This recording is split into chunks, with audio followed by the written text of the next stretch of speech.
Comme vous le voyez derrière moi, je me trouve à Phnom Penh, au Cambodge. Vous vous souvenez qu'ici, il y a une quarantaine d'années, l'une des plus grandes tragédies du XXe siècle a eu lieu. Sous le régime de Pol Pot et des Khmers rouges, un quart de la population cambodgienne a péri. Et je me trouvais ici d'ailleurs, il y a une dizaine d'années, pour couvrir le premier procès d'un de ces anciens responsables Khmers rouges, qui a été un événement hors du commun dans l'histoire de la justice pénale internationale. C'est ce genre d'histoire que nous couvrons aux quatre coins du monde à Justice Info avec notre réseau de correspondants. Ces histoires qui racontent comment les sociétés à travers le monde qui ont traversé des violences de masse essaient d'enquêter, de comprendre, de juger, de réparer après de telles violences qui ont complètement mis leur société sans dessus-dessous.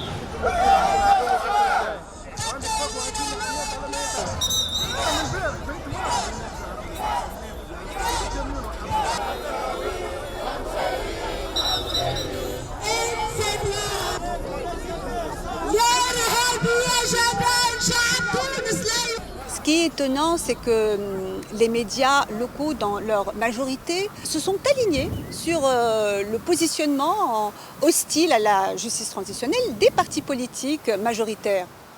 Le public s'est rendu compte très vite qu'il pouvait compter sur les papiers de Justice Info, couvrant l'actualité de la justice transitionnelle, pour se tenir au courant d'une manière indépendante et professionnelle par rapport à l'évolution de ce processus, par rapport aux auditions publiques par exemple, par rapport aux témoignages des victimes, par rapport aux chambres spécialisées, par rapport à la rédaction du rapport final de l'instance vérité et à d'autres thématiques et à d'autres enjeux liés à la justice transitionnelle. Je pense que mon travail pour Justice Info documente le processus et c'est très important. C'est très important pour les historiens qui vont travailler sur cette phase, pour les victimes elles-mêmes qui ont vécu des abus très graves et pour tous les Tunisiens.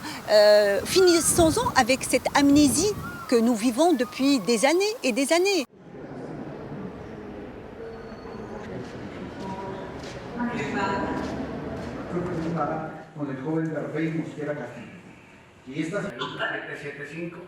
Mis demás datos se encuentran registrados en la sala de reconocimiento en un momento procesal posterior. After a 50-year-long conflict and a historic peace agreement in 2016, Colombia is finally in the middle of a transition towards peace. And the key piece to that is the transitional justice system which it set up, which is one of the most innovative and ambitious in the world, but the real challenge is how does it go from paper to real life? Covering that is what we have tried to do at Justice Info, trying to understand all of the complexities that come together in order for this to happen, for victims to have truth, for victims to have redress, for victims to have justice, and finally for all of us to have non-recurrence of the violence that have affected us so much. Basically, what we have tried to do is look at all the issues that come into play, that victims care about, that Colombian society needs to know about, in a nuanced, informative, constructive way. And that's what the opportunity that Justice Info gives us as Colombians and gives us as journalists. You go deeper into the issues and you realize that as far as you know, you were probably the only girl in your family.